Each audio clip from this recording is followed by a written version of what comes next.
All right. So I normally start by asking some SI questions. This is usually a good place to start, which means,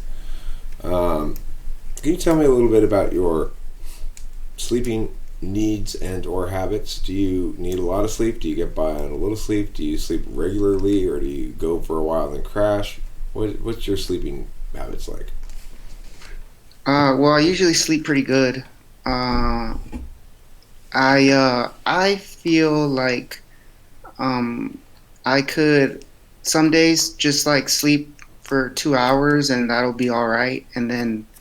But normally I think I do need like 8 hours. And I've been I don't have a set schedule for sleeping though.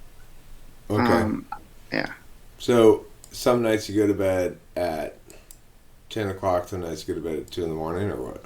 exactly. Yeah, and I'll lately since I haven't had a job lately. I I'll get up sometimes like at 9 or even 11. In the morning? Yeah. Right. Yeah. Okay.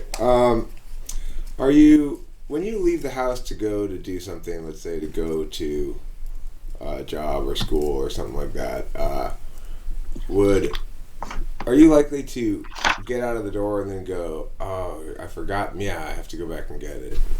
Yeah, I forget a lot of meows. Okay, forget a lot of yes. Okay. Um, all right, so let me check on the daily daily events test here, which is this morning when I woke up, I got up, I smoked a cigarette, I went inside, I went poo, I came back out here, I heated up a cup of coffee, I started watching Naruto, and I was watching Naruto ever since until now. um, that's my morning. So there's not a lot of details in that one, but if you can do be a equivalent sort of detailed, step by step, little events, meaningless events. Okay.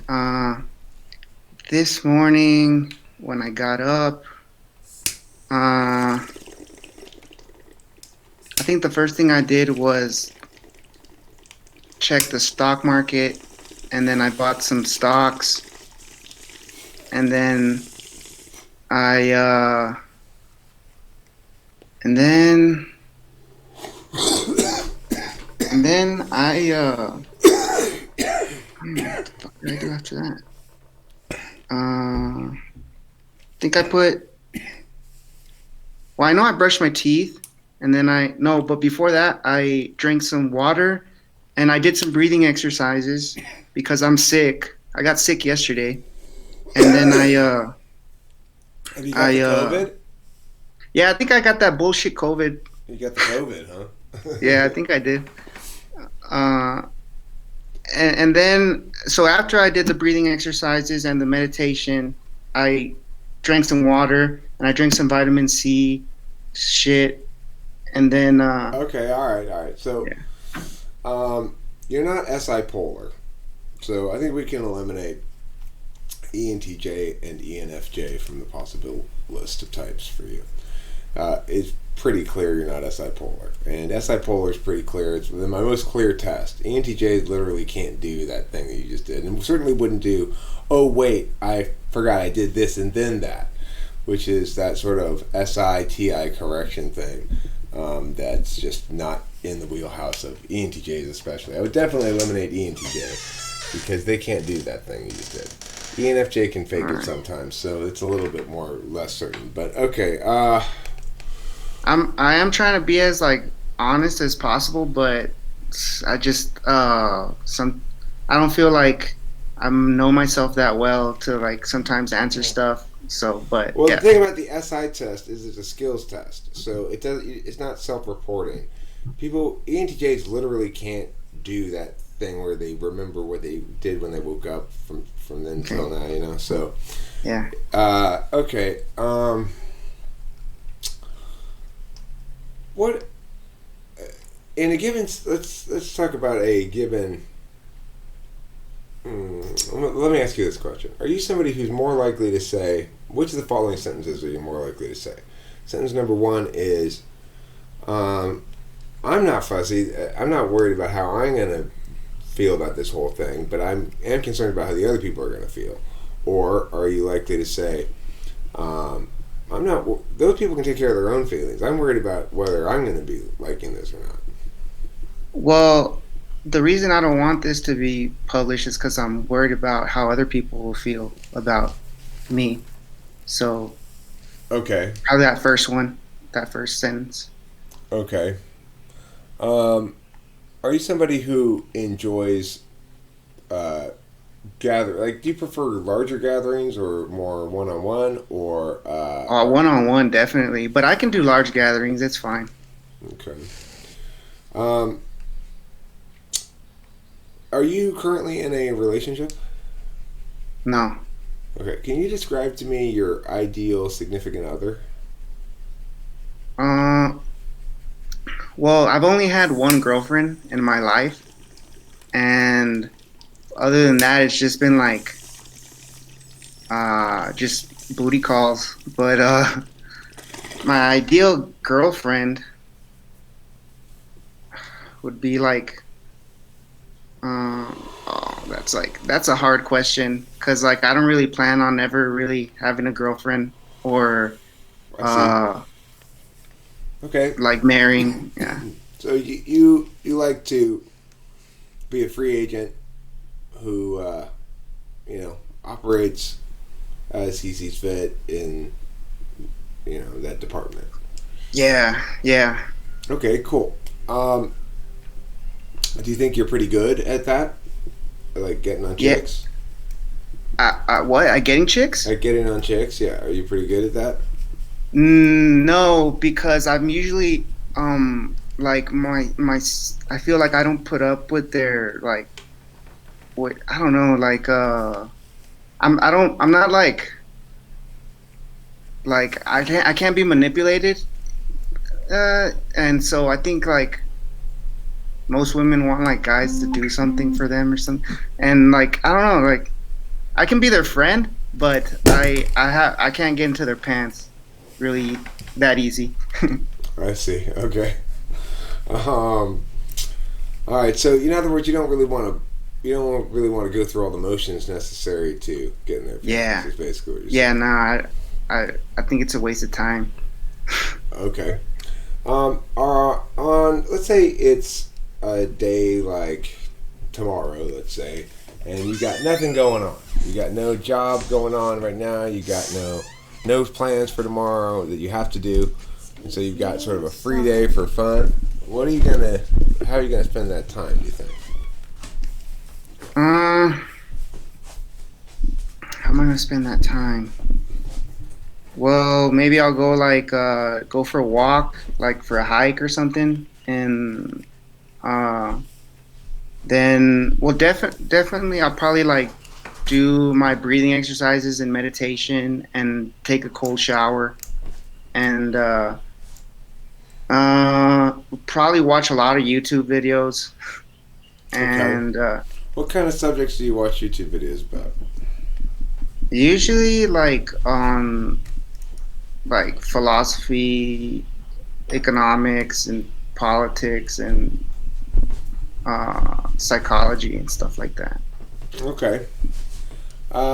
Let me ask you a couple of TI questions. Now, going into this, let me say I don't have any particular expectations either way, knowing what I don't know how you're gonna perform on this TI test, but I will just say in I've, advance a bit of a disclaimer, okay, which is like SI, TI is a skill that's native to an attentional manner. And so some people find these tests very easy and some people find them very hard. Unfortunately, TI type tests tend to correlate with people's perceptions of testing something like intelligence. This is not testing your intelligence, it's testing a certain attentional manner. So if you don't do well on it, people sometimes they don't like not doing well on it. So you just I've watched some of these before, and I've seen you do the TI questions, okay. and I try not to answer them because I'm like I was just trying. I'm gonna try and fully concentrate on the questions you're gonna ask me. But from what I gather, I totally suck at the TI thing, but it's all Okay. right. All right. Well, Let's do it. let's try a couple of them and see where we're at here. So, Okay. we're gonna start with genealogy questions, and we're gonna talk about who a person is in relation to me. So, who is my mother's husband in relation to me?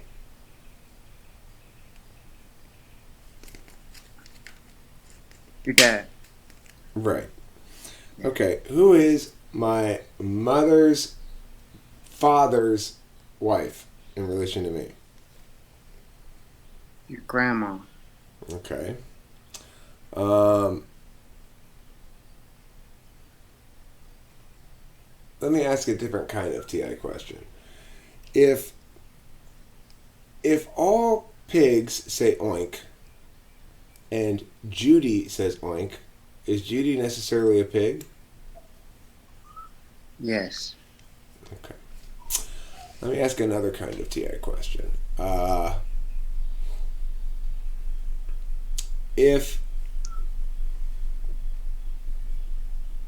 If only dinosaurs say roar and Judy is a dinosaur, will Judy necessarily say roar? Yes. Okay. Um. So the question I'm having here regarding your TI is whether it's polar, which is seventh slot, which would make you an ESFP or an ENFP, or whether it's eighth slot, which would make you an ISFP or an INFP. So I'm going to ask straight out a very a different kind of question than any other kind of question I ask when I'm typing people. I'm going to ask you directly: do you consider yourself, based on the colloquial or normal definition of the words extroverted and introverted, would most people call you an extrovert or an introvert?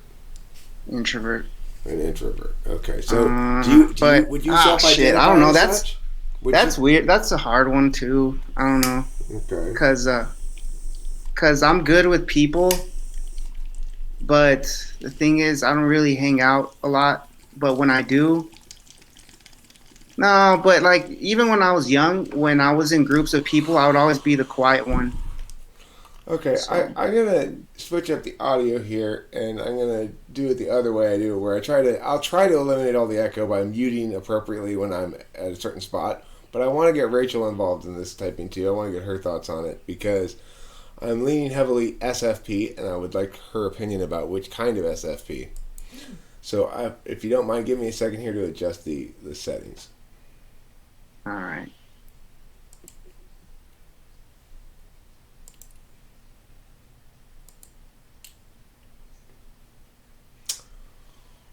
No, that was fine. Not that one. This one.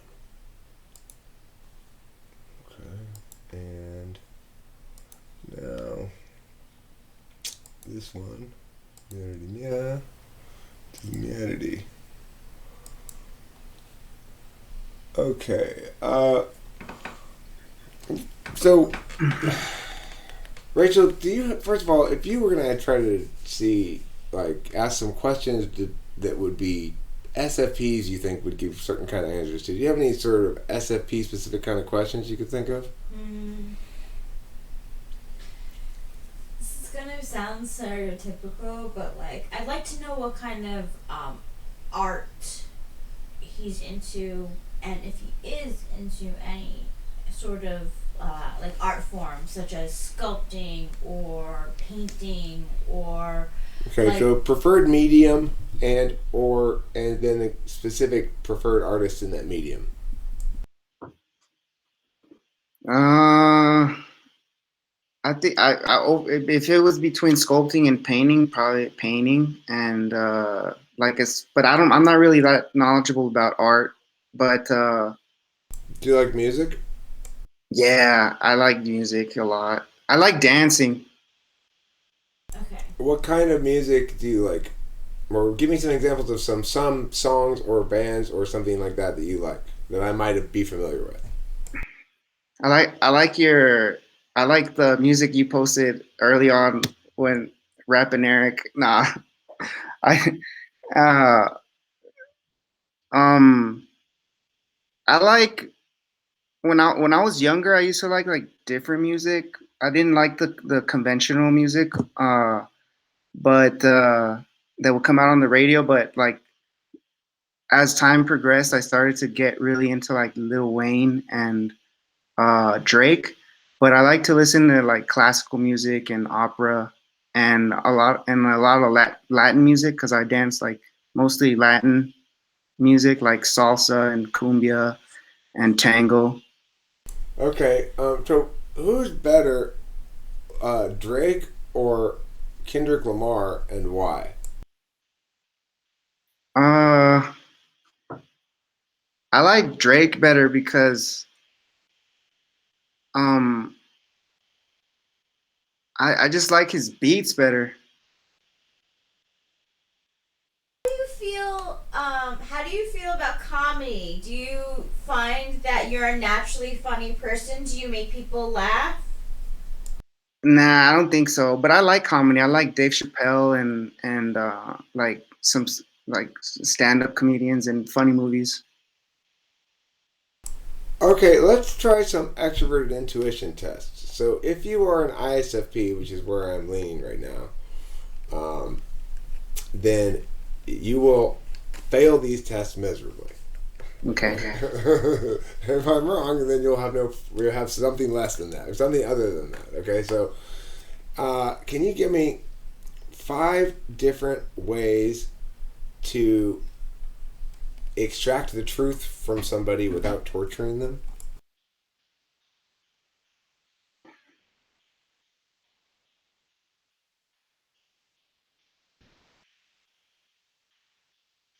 Well, like I probably wouldn't. I probably might not be good at doing it, but uh, you could like befriend somebody and like act like their friend and um like and probably like just like yeah like manipulate them into being your friend and trusting you to tell you the truth. Okay. Can you think of any other ways?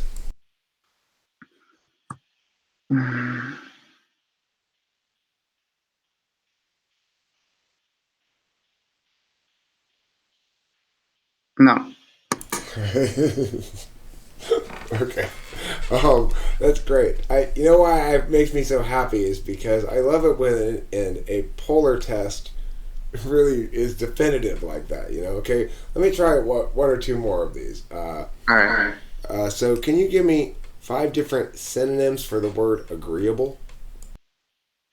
uh, Nice, good guy,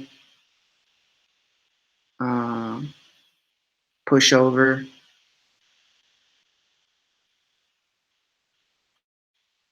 weak. Is um, that a synonym for agreeable? Probably not, I don't know. That's Because cool. I see myself as very agreeable, and I kind of think that's a weakness. I have a feeling. Rachel, I've heard you voice that about yourself to an extent before, that you find you're sometimes too agreeable, and that's Yeah. a shortcoming or something. Yes. Uh, Definitely. can you explain to me, I guess, how that manifests in your life, Victor? Like, can you give me an example of one Yeah. time when you were too agreeable and it cost you something or it caused problems? Yeah, I was working at this restaurant, Macaroni Grill, and there was this guy. He was a saute, and he was kind of like, I guess, ranked a little higher than me, but he wasn't my boss. And he would tell me to do things for him, but he's in charge of his station, and I'm in charge of my station. But he was like really dominant over me, and because I didn't want to lose my job, and I didn't want any confrontation or like to stand up for myself, I would just do what he said. Really, like I really hated it. Really reluctantly, I kind of like I look back on it today, and I wish I would have just told him no, and just like I think it would have been better. Uh, but yeah, that was a time, and that happens to me a lot. Okay, so can you explain to me why it is you think you don't see yourself getting a girlfriend? You just kind of Is it because you think it would demand too much of you? Is it because you think you can't offer what they want? Or can you explain more No, about it? I think I'm a good catch. I think I'm a really good catch, but I I don't think um like uh like it's more like I really don't want to give up my free time, and I don't want to like yeah, like you said, put in the effort. I forgot what was the question again? I just like what's your thinking behind not wanting to have a girlfriend, but just wanting to have booty calls? uh yeah, I think girls are too much drama. Uh they're gonna start like nagging me and like wanting me to do certain stuff and like questioning me and uh and like getting mad because I'm not a certain way, and so I just don't want to deal with that. Okay, cool. Does he like to, I want to know if he likes to read or if he prefers like movies and media like that. What kind of media do you prefer? Like Movies, like for, books? can I say something real quick? At I danced tango at this like studio, and there's like these they're not my age. I don't really have I have like zero success with women my age, but like older these women, since there's not really any people uh my age dancing tango, or like men in general, like they're like these older ladies, but like they're like all over me, you know.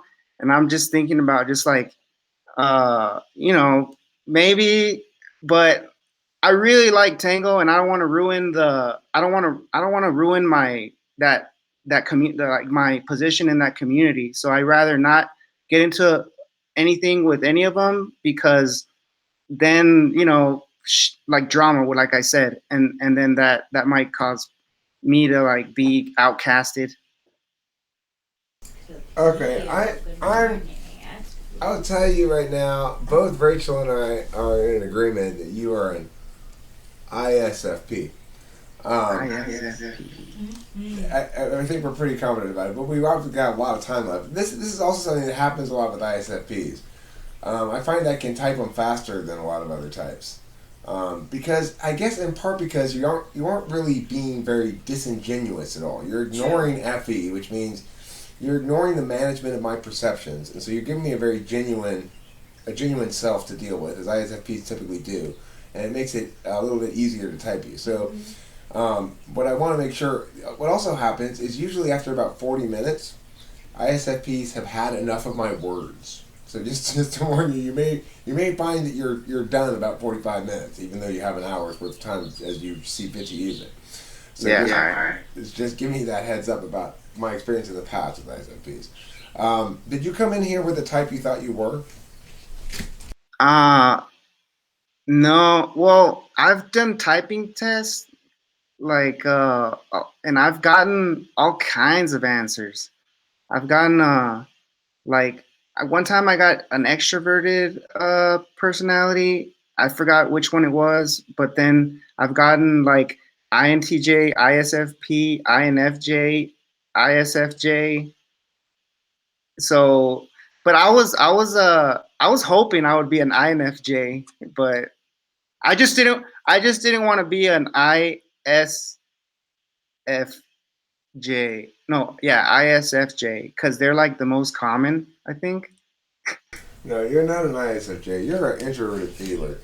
Extrovert feelers, ISFJ has extrovert feeling in the second slot. INFJ also has extrovert feeling in the second slot. Extrovert feelers are very concerned about managing their perceptions. Now, note that you talked about uh, messing up your position in that community. In other words, you value your current experience a lot, and you don't want to damage that. That's different than caring about people's perceptions of you. So, for example, when I knew I wanted to get a girlfriend, one thing I knew is that she had to be over 30. And the reason for that was not because I have any problem with people under 30, but because of perceptions. I knew if I was going to have a defensible relationship, I couldn't get with a 25-year-old. It would just be too ridiculous for FE grounds, on perceptual management grounds. Now, I suspect that if you were to approach something like that, you would probably say, well, I'm going to find the person I like the most, and it doesn't matter who they are, or something like that. So, I don't know. That's an FE-FI distinction. How would you like me to proceed from this point? Do you want me to talk some about what the ISFP is like and see if you identify with it? Well, like the reason I got this, I wanted to do this is because right now I'm trying to like find like my meaning and purpose, and I I'm trying to find a path to go on. And as far as career, like mainly, like I want to know what career I should go into, and so I was thinking if I knew like my type of personality, that would help me out with that. And I've just been like trying so hard to figure that out, and I couldn't. So maybe that. Why don't I describe what I call the value matrix of ISFP, which talks about how you value things, and then we can segue from that into what that might look like as a job or some sort of other thing like that, okay? The dominant function of introverted feeling means you're very aware of what you authentically want and what's less important to you. So that's not always clear to articulate the why of, though. So, for example, when I ask you, well, why do you prefer to not be in a relationship? The answer basically is because you know what you want to do right now, and so this other element of something that would come in would disrupt what you want to do. That there'd be demands placed upon you that would interfere with your ability to do what you want when you want. That's a very FI kind of answer, in that it explains that basically it doesn't really explain anything. It just says it's not what I want to do. It's not what I want to be in. It's not what I authentically desire. So now that's a dominant. A dominant function means that everything goes through the frame of authenticity for you. Ultimately, it goes through the frame of whether or not it resonates with who you really are deep inside. In the second slot function, you have extroverted sensing, which means once you decide what you really want to do, you do it. And you don't care about how it looks or whatever. For example, you're one of the youngest people in the tango class. You don't think, oh gosh, I should be doing something with other people my own age. It's what you want to do, so you don't care. So extroverted sensing is the doing function. It's a function that involves the least mental activity. It's the execution of something that's been decided. I've decided to go do this, so I'm going to do it now. It's also the function of moving body amongst other objects in space. So, for example, playing a sport or dancing or things like that. Swimming, things like that. So that's the second function is a tool function, which means ultimately it's almost an absolute value for you, but not really. It means it's, at the end of the day, doing something is always instrumental to something else. You're doing something for a reason. You're not doing something just to do it. And usually that reason is going to be in the first or third slot. In the first slot, it's because of your introverted feeling. In the third slot, it's because of your introverted intuition, which is to say, you like it when you have a clear, singular path to pursue. You don't like it when there's confusion about the path. And you don't like it when unexpected shit pops up that requires you to improvise on the fly in terms of what the path ought to be, or especially when it requires you to come up with a speech on the fly. So as an ISFP, what that means is your worst nightmare is to be called up to do improv comedy without any warning and be expected to make up a bunch of stuff talking wise to a group of people on the fly. That would be something you just could not ever conceive of doing. I could improv dance, but not comedy for sure. No. And the reason for that is because dancing improvisation is extroverted sensing. Comedy improvisation is extroverted intuition. And that's your blind spot. Extroverted intuition is your blind spot, which means your dominant function is my blind spot, by the way. So I never know what I want. You always know what you want. So my blind spot is extroverted intuition, Right. and that's what's your dominant, right? Because Right. I've heard you say that like you really like introverted intuition, and the introverted intuition people really like admire your extroverted intuition, They and I think value it. that's huh. Yeah, they value it. Yeah, I think that's why I like your channel so much, because you're so entertaining. Well, here's the thing. I appreciate that a lot. If I'm doing extroverted intuition well enough, it's mostly coming out as bits of introverted intuition. When I'm doing extroverted intuition poorly, I turn out like the Dave Matthews Band, or like the new Fiona Apple album, which is too arty for its own good, and just tries to be arty, and just tries to be weird and different. The reason you like my channel is probably because when I'm on, anyway, I'm not just extrovertedly intuiting. I'm mostly accomplishing introverted intuition things, one way or the other. When I'm not so on, when my bad live streams, I'm just blah blah blind about whatever. And then I went and I picked up some grass from the front lawn that I thought looked a little different than the other grass, and it was just I love your improvisation with music. That's really cool. I wish I could do that. And then also, I was watching your channel yesterday, and I was just cracking up about with just conversations you were having. well, thank you. I appreciate that. Yeah. I do try to be entertaining. The other thing is your extroverted intuition, even though it's in the seventh slot, is an absolute value. So it's your odd numbers are absolute values. Your even numbers are instrumental. So my introverted feeling, you probably see it fairly often. I'm a pretty feely guy. I'm pretty moist. You'll see me cry a lot. I get very emotional about things. I was being a very bad boyfriend and watching Naruto this morning without Rachel, and it was making me just sob. Now, note that Wait, what? The fact that you were watching with me? no, the show was making me sob. So it's like, the thing is, I have very powerful appreciation of feeling stuff. It really makes me feel like alive, kind of. But at the same time, I don't use it at all. So that's consistent with seventh slot valuing more than a fifth slot valuing, where I both value introverted intuition and use it a lot. I don't use introverted feeling willfully a lot. It just sort of happens to me. True.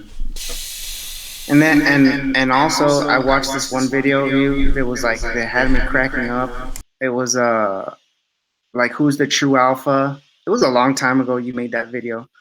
And it was you were watching some guy, and you were like explaining how ENTPs were the true alphas.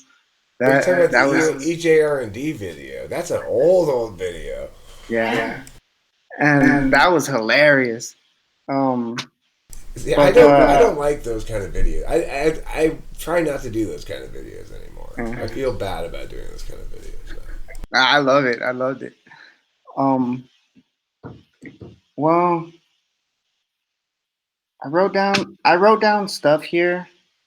Like one of the things like that had me thinking I was like an intuitive type of person was because I like topics like philosophy and politics and stuff like that. And then um I do kind of like go with my gut feeling with a lot of things. And I thought I was like an introverted intuition dominant, like because of that. Well, that's part of the problem of type descriptions in general. Is they underestimate the ability of sensors to be metaphysically active. Like my dad, for example, is an ESTJ, but he has a doctorate in philosophy. Now, if you say, well, which type is most likely to get a doctorate in philosophy? Most people will say ENTP, maybe INTP. In reality, ENTP and INTP may be the best types at philosophy, but they are not the most likely to get a doctorate in it, because getting a doctorate in something involves something other than being good at philosophy. It involves following through on a bunch of hoop jumping. Yeah. So And I like philosophy, but I don't read. I don't read at all.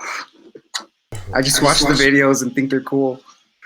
I mean, that's a very consuming kind of relationship with extroverted intuition as well, and introverted thinking, which is consistent with backslot, because we use certain things for our own purposes, and then we get certain things from other people. Like I get a certain amount of SE from knowing that Rachel needs a certain amount of SE. It motivates me to SE some shit, that is to say, go out and do some shit to keep her happy. So it's kind of a combination of SE, FE things. But in the process, I end up doing more things, and that makes me more happy. I need to get that from somebody else, the motivation to do it. Because on my own, I'm not going to do it, really. You know? I need to be motivated by some third party to do it. Now, that's how it is for backslot stuff, for backside, on the backside of the stack. It's something that you don't willfully, intentionally do yourself, and that you either find pleasing or displeasing when other people do, depending on where it is in your stack, and depending on how they're doing it. Like, you like extroverted intuition on your terms. You wouldn't like it if somebody came over to you and said, you need to think about all these other things in your life. You're not thinking about enough factors, and you need to come up with more factors to think about. And you need to spend a lot of ideation. If people started pressing you on your extroverted intuition, demanding of you ideation all the time, you'd hate it. Just like I would if people demanded me to search my feelings and spend time with how I feel about things all the time. It would drive me insane. But it doesn't mean I don't experience feelings. It doesn't mean I don't value them. So the thing is, if you were let me explore the possibility that you're an INFJ. If you were an INFJ,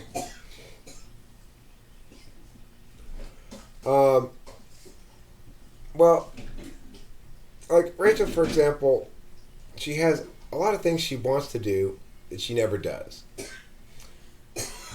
Is that something you resonate with, or do you know clearly what you want to do and you tend to do it? She knows what she There's a lot of things she wants to do, but only does very few of them because of the fourth slot SE. Well, I guess, yeah, I guess I identify with that, but also I think sometimes I'm too hard on myself, and I think and I'm really doing a lot more than I think I'm doing. Like, for example, I wrote down like some stuff in case, like, I don't know, but like my hobbies are learning Portuguese, tango, the cold showers. I like journaling, and I do Muay Thai, kickboxing, and calisthenics, and like those are things that I want to do, and I do them, and so I don't know. Okay.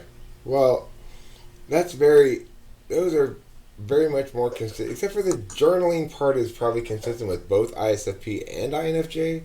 Rachel journals too, so that's consistent with both. But the kind of things that Rachel does for her hobbies and most INFJs do for hobbies is mostly media consumption of stuff like Rachel likes to read a lot of astrology stuff. Mm. But she'll also listen to a lot of music, and basically she's in a consuming extroverted intuition mode most of the time, because that's what introverted intuition works off of. Another example of an INFJ thing is, did you hear, I don't know if you listened to this, we talked about it recently, the thing about the bag of chicken. No. So I said to Rachel one day in the car, I was squeezing her leg, and I said, if you were a bag of chicken, you'd be nothing but thighs, legs, and breasts. And now she concluded that maybe I was insulting her by not including the beauty of her face in this equation in some fashion, right? So INFJs are always attending to all the possible intuitive inferences of what other people might be thinking or might mean all the time. Is that something you identify with? Mm, no, not really. And And one what? let me give you another kind of thing that INFJs do and see if you identify with this. So one time we were getting in the car. I had left something on the passenger seat. So when she opened the door, I was sitting in the car. I hadn't noticed that I had left it in the passenger seat. So she opened the door and she saw it there and she said, do you want that there? You want more water? Yeah. Okay. The reason being, she's managing my perceptions the whole time. She doesn't want to tell me move that thing because that's rude or whatever. And what's the most, extrovertedly feeling cautious way to say that is, do you want that there? Implying that I could say yes, and then she'd go sit in the back seat or something. It's like, that's extroverted feeling. So is that Okay. do you do that kind of shit? No, I would just like grab it and throw it in the back seat and sit in the passenger seat. Exactly. So you are not an INFJ, because INFJs do that shit continually. Uh, but I don't know if you like remember when I called you the other day. I was like, um, when you answered, I was like, "Oh, I'm sorry. Did I wake you up?" And then I was like, when and you were like, "No, no, it's all right." And then I've been awake. I'm watching a movie or something. And then when I said, when you told me the time to do this thing, I was like, at 11. Is that okay? Like, is that okay with you? And because I was thinking maybe you like doing these things in the afternoon, and Yeah, so. well, you have good native FE because FI DOMs do. So one of the things is you don't think you have to pay a lot of attention to that stuff because you never seem to make any mistakes in those areas. When you do, you feel bad about it and you feel called out on it. Like, so if somebody says, "Hey, you were kind of rude the other day to me," and you'll be able to tell if they're right or not, and you'll go, "Oh, you know what? I was rude," and you'll admit feel bad about it. You'll apologize or something. But Mhm. most of the time, nobody's ever going to say that to you. Almost never, because you're almost never going to make those mistakes. That's the advantage of an ignoring function. That's what my introverted intuition is. I don't really make a lot of introverted intuition mistakes. In fact, I'm quite accurate with it when I use it. But it's not something that I actively need to use because I just sort of assume it's not going to be a problem for me. Like no one's ever gonna tell me that I was too rude to them. Is that what you said? I'm saying it's rarely going to happen that people say that to you, but when they do and they're right, you're going to just agree with them. You're not going to fight them on it. Okay. Yeah, because I'm not really rude to people. Exactly. That's Yeah. ignoring FE right there. You don't have to think about extroverted feeling because it almost never causes you a problem because it's in the fifth slot. Hmm. Yeah. One thing I wanted to ask you is that if like I'm really bad at navigating like in the car when I'm in the car, and if it wasn't for the GPS, like I'm very bad at knowing the names of the streets and stuff like that. So like here in my hometown, like if you just like pluck me in a part of town, like I'll get lost and it'll take me forever to get home. But um, I feel like in those times, I use like my hunches to like find where I'm supposed to go. Okay. What's that? What's that about? You know? Um, I guess I don't know. That's a good question. What is internal mapping? Because I have a pretty clear internal map of LA. Like, it goes, mountains, freeway, freeway, freeway, freeway, and I know where they all are and the names of them and stuff in my head, but I'm terrible at visualizing things. So I'm not sure exactly why it is that skill developed me. Now, note, I think everybody who was born after a certain time has probably terrible inherent navigational skills because by the time they started driving, they were using their phones, which always told them where to go. So it's like I don't think people really develop the navigational skills that they once developed, like I did when I was a teenager, because I had like a big ass thick Thomas Guide map in my car if I needed to find someplace. Well, that's true. That's I'm not true. really sure of that. I agree with you. But my little sister, she's 11 years younger than me, and like when we were little, my mom would say that when we were on our way home or on our way to her dad's work or something, she would say that. She would say, "Are we going home now?" Because she was like observing. She was like, know that where we were going, and I never knew where we were at. Like I never knew where we were going. If you didn't tell me, I didn't know if we were going back home or whatever. I don't know. I honestly, I'm not sure what that had to do with cognitive function wise. I will say this: my little dog Lacey, she could always tell when we were getting like within about 6 blocks or 10 blocks of home. She'd recognize the location. She'd start wagging her tail. Like, okay, we're getting close to home. So it's not a skill that's unique to human beings. All right. But yeah, you asked me a question. That's a good question. It's something that I'll talk about on the live stream for sure. Is what exactly is internal mapping of physical spaces? What kind of function is that? Because you're talking about that being a deficit area for you, and it's not something I thought about before, and it's something that's worth thinking about more. It's one of like the one of those things about me that like people really notice that I'm like really bad at navigating. And I was recently working a construction job, and it's like it's kind of like a masculine trait to like I think to like know how to drive and where you're going and stuff. And like since I didn't know that, they would make fun of me and stuff. But another thing is I think my it's mostly my I think it's mostly a masculine trait to pretend like you always know where you're going and to not ask directions when you're lost. yeah, like I don't really. Also, another thing about me is like my memory. Um, I feel like I have really bad memory, and I like I was watching one of your type sessions, and one of your guys asked the girl, "Do you remember how you were when you were 6?" And it's like I thought about it, and I was like, wait, like I have one memory of when I was 6. That's it. Okay, And what can you tell me about your childhood? Starting, for any range of it, maybe from 7 on or whatever. What can you tell me? mm, I think I was very like calm. I never got into trouble in school. Uh, I was uh,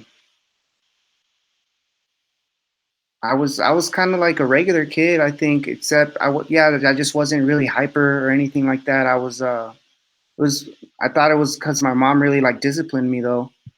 Uh, Not necessarily because I wasn't hyper, but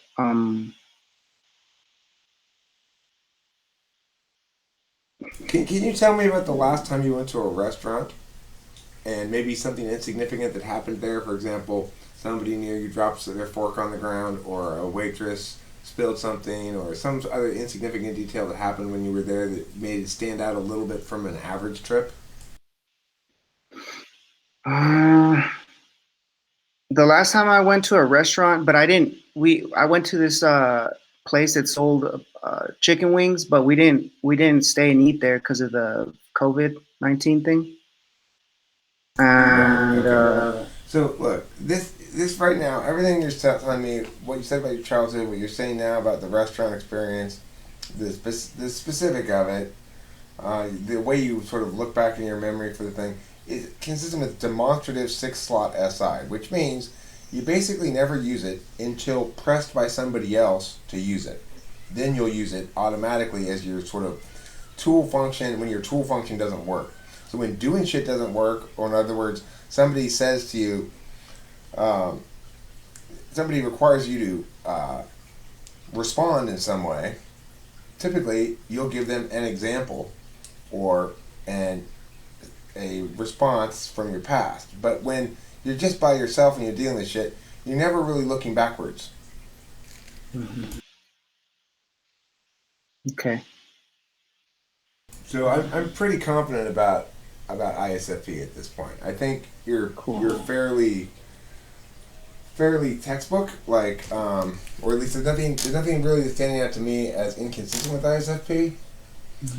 Also, I would say ISFPs get typed by me fairly often, so you're not alone in ISFPs who find their way to me and my channel. Octavio Silva, who's a regular in the live chats, you may see him. I don't know. He's an ISFP. And he contributes a lot in the live chats. I've had other ISFPs too. I type a fair number of them. Almost none of them think they're ISFPs when they come in, though. I gotta tell you. Yeah, I'm cool. I'm cool with it. The Exactly like my ISFP friend. Like, exactly. Rachel says he sounds exactly like my ISFP. Like exactly my ISFP friend. Exactly. So I don't know. Yeah. She I guess has a friend who you really remind her of. Yeah, like his name is, well, he's a rapper and he's from Peru. His name is was Peru for a while. He used it as his name, and he's very laid back, loves music, very low key kind of guy. Yeah, I'm sure you're well liked too. Mm-hmm. Yeah, everybody likes me. What was I gonna say? Yeah, because I recently took like the Big Five test, and I know you don't like that, or you don't believe in it or whatever. I don't know, but so like I got uh low agreeableness, but I think I was kind of like I answered the questions in what because it said answer the questions how you usually are, not how you would like to be, and I think I answered the questions in how I would like to be. And I would like to be disagreeable, but I'm actually agreeable. That's what I think.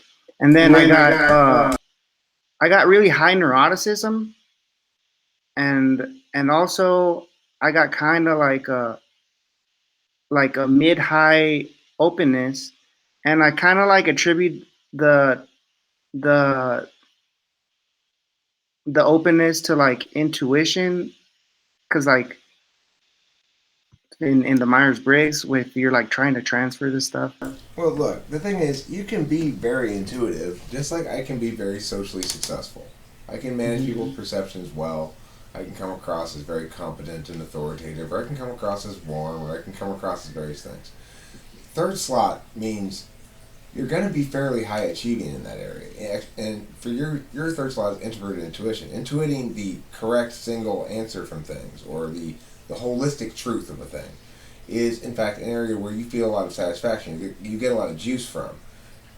Just like I get most of my explicit juice from extroverted feeling, that is to say, knowing that other people like me and are impressed with me and that they're pleased with what I've done for them or something, that's very satisfying to me.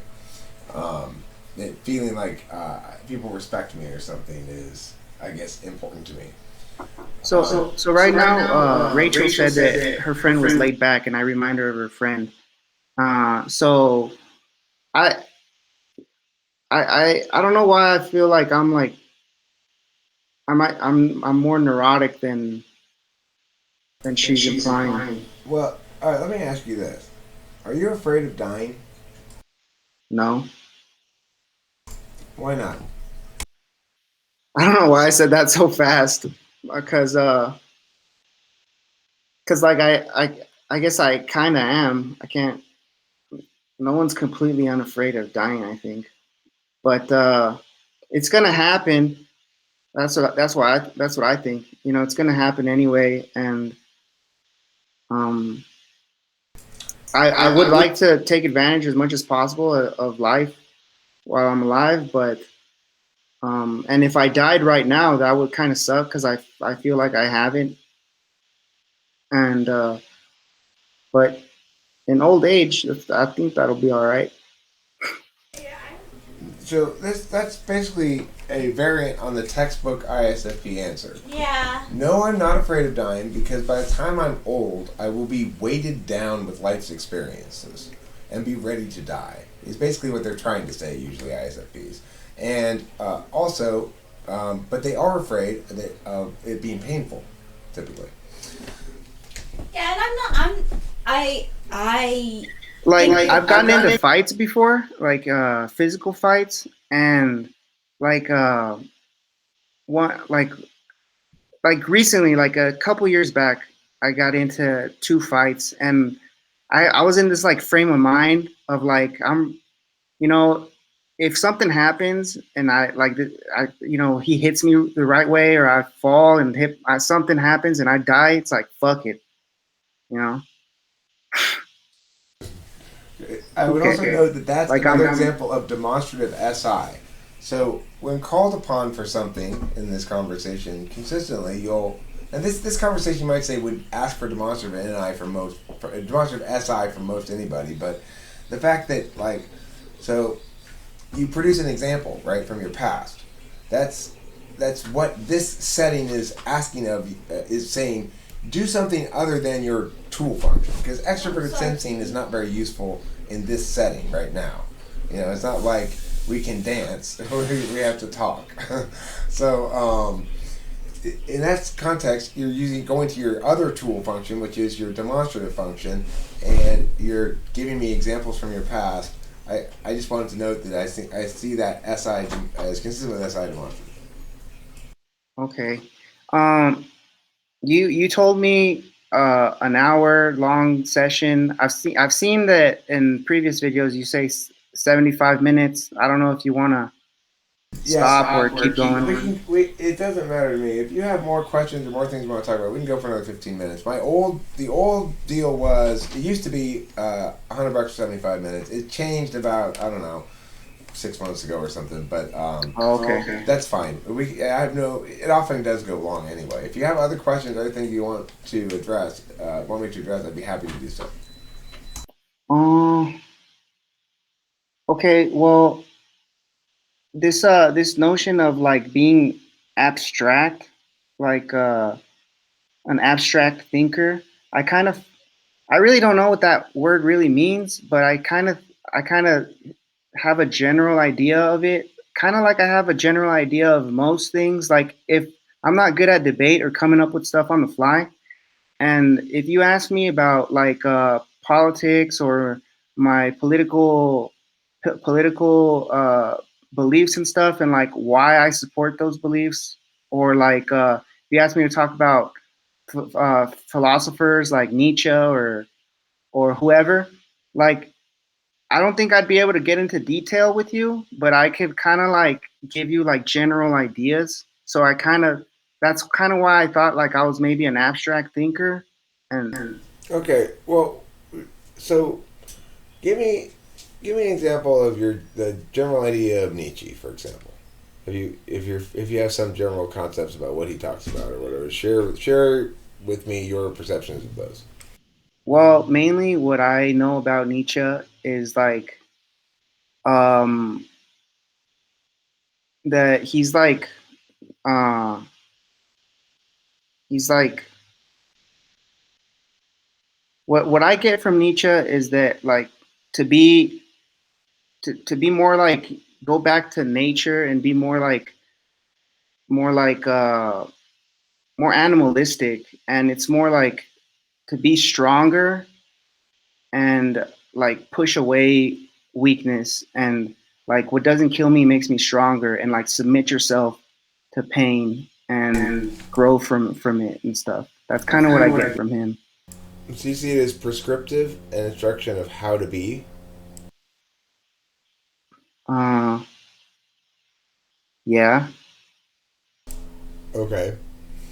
So, can you conceive of it as being something other than prescriptive, rather than being an instruction on how to be? It's what else could it be? Mm, no, I don't. I don't. No, You I know. don't see it. Yeah. So, look, everybody's capable of doing abstract analysis of some sort and understanding abstract ideas and conveying them and being influenced by them and finding them worthwhile in their lives. Um, it's a matter of where, what level, where that analysis is in terms of what I would call meta-analysis. Like, so, um, you're including abstract notions in your life in a meaningful way, which is to say, you see them as prescriptive, as giving you information that you can use to apply to your own life to make your experience of living more complete. Um, and there's nothing wrong with that at all. It's a perfectly good way to approach it. It's something I really can't do. I more am likely to analyze what it means that I chose to think about it that way, or what other ways I could possibly choose to think about it, and all of that kind of stuff. So it's the other thing is being intuitive doesn't necessarily mean you're a more abstract thinker. It means you're a less experiential thinker. It's you deal with things that are turn based rather than real time, which means they're not stuff that you use in your life really. They're just ideas that you agree with or disagree with or affirm the status of for no particular reason. That's why in my making fun of intuitives, I play the role of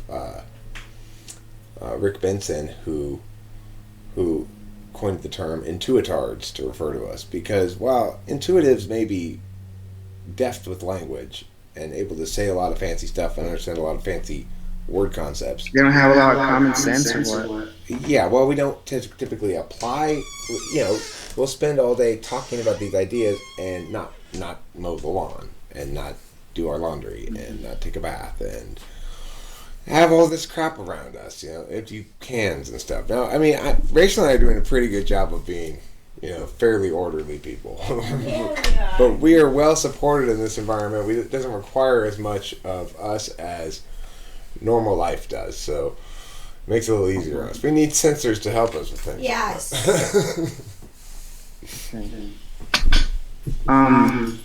Yeah, I feel like I'm if since I'm not working right now and I have more time at home, like my house is really clean, but if I was working it'd be a little messy, but I like to be organized. I mean, like I like not to be organized, but to be for the house to be clean. I don't really I've never really followed a schedule ever. ISFP thing too. Yeah. Yeah. The thing is, Yeah, it is. you have a lot of creative impulses as well. It's another misconception in general about sensors. Sensors are both, they can be very intuitive, they can be very artistic, they can be very creative, they can be very abstract. All those things. It's not what it is, it's how it is. So it's like your creativity expresses itself in dance, in the various other hobbies you were telling me about that, except for the journaling, are basically not meaning based things. Meaning based things are things where you're caring more about the statuses of things rather than whether or not you can use them, whether or not they have any impact in anybody's life, but just who's right or wrong, for example, is a major concern of mine. Well, it doesn't matter what we're going to do, it only matters who's right or wrong. If you agree I'm right, then I'm happy to do it your wrong way. As long as we're in agreement that I'm right about it, you see. That's an intuitard. Okay. Um, I used to be a cook. I went to culinary school, and I felt like I wanted to do something artistic, but with my hands, and I felt that that was the perfect avenue for me. But it turned out that this is kind of another reason why I thought I was INFJ, because like the INFJs I've seen online, they're like really they're like kind of like more sensitive than They're INFJ not men. INFJs. Okay, Huh? the vast majority of INFJs who purport to be INFJs online are not INFJs. Just to Okay. warn you right off the bat. I don't know, it depends Well, who like you're watching. I've seen the ones you typed that you considered. I consider them kind of like a little bit more sensitive people. Like, and when I was cooking in restaurants, there's like a lot of like people that were in prison and stuff, and like uh really like big personalities, type people with like hard characters and stuff. And like I had a big problem with that because I would get like pushed around and stuff, and I feel like that's kind of the main reason why I might have quit, because I felt like I didn't fit in because I was too sensitive.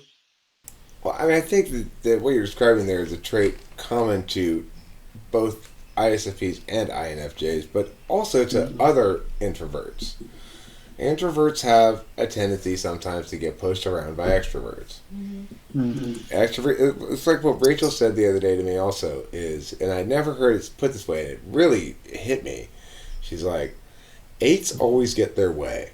Enneagram type 8. Now, that's not what we're here to. That's not a cognitive function thing, right? That's a separate thing entirely. But basically, it is an aspect of personality that I think is very important, which is how do you respond to conflict? If you respond to conflict if you fight fire with fire like me, you're an 8 type. If you fight fire by giving in, you're a 9 type. That's what you do. Mm-hmm. If you fight fire by trying to accommodate a little bit and then going fuck you and walking away, you're a 1 type. That's Rachel. So ones don't get their way necessarily. Nines definitely don't get their way, and she's right. Eights always get their way. Yeah. So that may have a lot more to do with Enneagram than it does with MBTI personality type. I typically do get my way, and I don't always. And when I don't, I get very petulant and fussy about it. And that's why you shouldn't get to the four. But I don't think that we should be talking. Yeah, that's a little more complicated than we need to get into. So, but yeah, I think that probably explains that more than personality type does. Yeah. Okay. What about INFJs do you resonate with? Also like how they don't really, because like for example, Frank James talks a lot about not knowing what to do in life. Like he doesn't know like what path to take or whatever, and um, so that's where I'm at right now. I'm trying to figure out like what kind of job to get that's going to be meaningful to me, because like I just can't stand working at a place where like I don't like it. Like it doesn't mean shit to me. It might be good pay. Like my construction job was all right, but I just it didn't mean anything to me. I don't know. Yeah, And good I for you. But you know, what? Victor, I gotta tell you, and you probably don't like this job idea, but you are perfectly positioned to be one of those Lotharios who sleeps with a bunch of old women, and they give him money. Oh my god, dude. Yeah. Dude. So the guy that told me that he like possibly was thinking about doing that. Like no joke. Like a gigolo?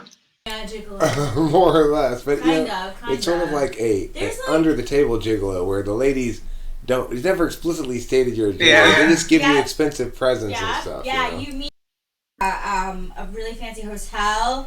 They'll have like a few drinks and stuff to get to know each other, and then you feel like each other. You go from there. They might.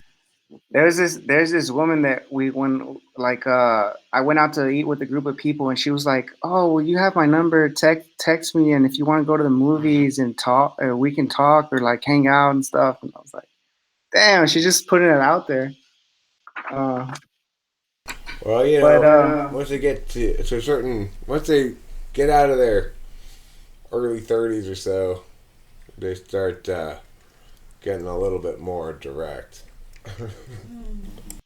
well, I think like the last thing I just wanted to say was that I think the reason why I had such a hard time typing myself was because I feel like I've done a lot of work on myself. I went to rehab in when I was like 21, and when that happened, like I started working on myself a lot, and I feel like I kind of like rounded out, and that was why I was having trouble like typing myself because I couldn't like you know. Do you understand what I'm saying? Yeah. Sure. Uh, what were you addicted to? Weed. You went to rehab for weed? Yeah. I don't I know. don't know. I'm a lightweight. I'm a lightweight. It's not for everyone. Okay, cool. Well, yeah, it's like I've changed a shit ton over the course of the years, and yet that's the thing about cognitive function type is it really does remain the same throughout your whole life. You can see this video of me when I'm 17 years old, and I'm being interviewed for the Arcadia Apache News, my high school television news show that they had in high school, and they asked me about this new law about parties in Arcadia.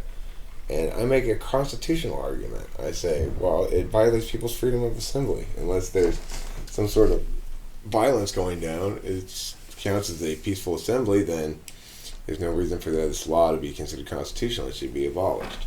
That was my argument at the time, and I'd still make the same argument today. And I'd still respond in the same approach, which is to say a very TI approach. Well, let's calculate the logical implications of the law against the standards that we calculate those things against and determine whether or not it ought to stand.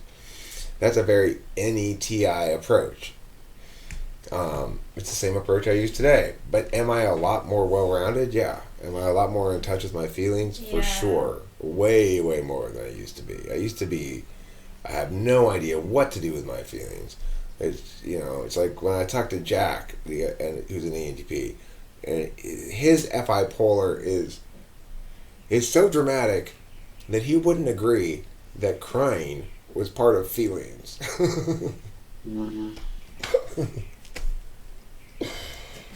So, yeah, you do grow and change and hopefully evolve and get better, as it seems like you have, and that's great. And that doesn't, it does contribute to making it more challenging to type yourself sometimes. But what's really challenging for you about typing yourself is what you already said about the big five thing. Because you're an FI Dom, your natural thing is going to give the answer you want it to be rather than the answer that it is. Now, because you're not FI Tool, you can recognize that as you did, and you have a deft relationship with your introverted feelings. As I say, sometimes you can set them aside and choose to be objective. If you were an ESFP, you would not be able to do that. You would not have made that statement. You would not have said, I don't think I was really answering the questions objectively. I think I was giving more what I wanted to be. ESFPs don't understand the distinction between the two things. Mm-hmm. So, it's another reason why you're an ISFP, I guess. Okay. Well, I'm glad I got some closure on that because I've been like obsessing about this for like the past 3 weeks, and I kind of just wanted it. I just wanted to just move on. Well, let me tell you, I will assure you that to the extent that I'm ever confident about these things, it's close to 100%, which sometimes I am. This is one of those occasions. To the extent that you trust me as an expert in this thing, or I believe that I know what I'm talking about, believe me in this instance, you are an ISFP. You can take it to the bank. I will be your ISFP IRS audit accountant. If your IRS audits you on your MBTI status, I will be there to say, no, he is an ISFP, and I will defend that typing for you because I am very confident in this one. Awesome. Well, the reason I said that I didn't want this to be published was because I didn't know where it was going to go, but I felt it went pretty good. I don't think I really went uh, into like too many details about my personal secrets and stuff. So if you want to publish it, it's all right. Thank you. I will. I would love to. I think people will really enjoy it, and I think you'll get also feedback from other people who, some of whom may disagree with me that you're an ISFP, but I bet most of them will agree. All right, cool. All right, cool. Thanks a lot. Nice chat.